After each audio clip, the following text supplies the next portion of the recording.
Mystère après une intoxication collective à un produit chimique. Ça se passe dans une synagogue de la région parisienne et plus précisément à Bonneuil-sur-Marne. Une dizaine de personnes au total auraient ressenti les effets de ce produit après avoir été en contact avec le digicode du bâtiment. On est en ligne avec le président de la communauté juive justement de Bonneuil-sur-Marne. Bonsoir Ralph Bodbol. Bonsoir. Alors d'abord, est-ce que vous avez ce soir de nouveaux éléments qui tendraient à prouver qu'il s'agit soit d'une intoxication accidentelle, soit d'un acte malveillant? Non, c'est certainement un acte malveillant parce que seul le digicode et la porte d'accès à notre synagogue a été visé. Donc il ne laisse aucun doute là-dessus.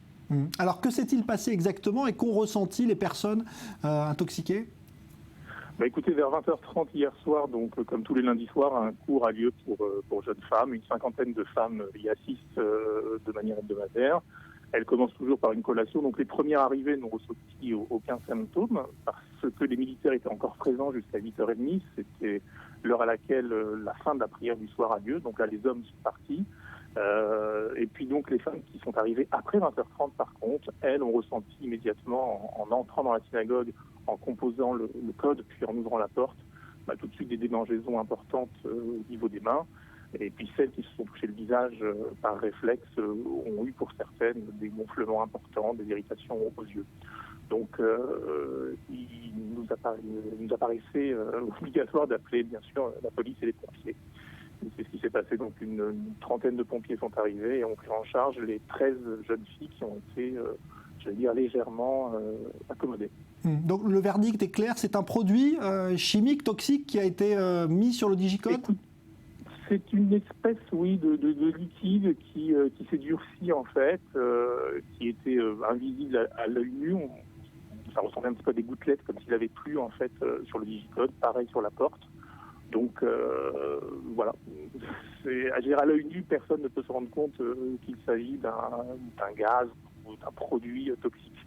Donc c'est la raison pour laquelle il a été naturel pour chacune d'entre elles de composer le code et de rentrer. Quelle est l'ambiance habituellement à Bonneuil-sur-Marne? Est-ce que la communauté juive vit dans la peur comme dans d'autres régions de France, ou est-ce que c'est une commune plutôt tranquille?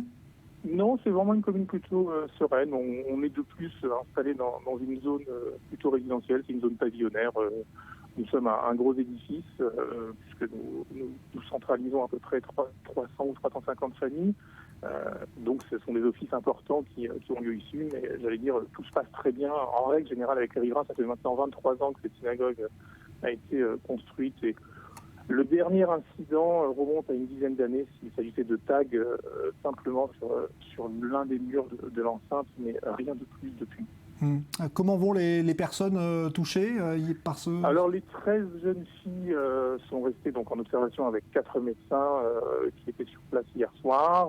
Elles sont restées en observation pendant 4 heures dans la synagogue elle-même, puisque le quartier a été bouclé pendant plus de 4 heures, jusqu'à que la police scientifique puisse faire les premières analyses sur les résidus qu'il y avait sur le digicode, et puis nous dire qu'il s'agissait d'un gaz fortement irritant qui entraîne des démangeaisons. Donc de type lacrymogène, je ne sais pas, mais bon, voilà. Donc, on a été rassurés vers 1h du matin après les premières analyses. Mais je n'aurai en fait que demain matin le compte-rendu exact de l'analyse toxicologique des produits. Merci Ralph Bodbol. Je rappelle que vous êtes le président de la communauté juive de Bonneuil-sur-Marne, où a eu lieu donc cet incident qui est très vraisemblablement donc un acte malveillant.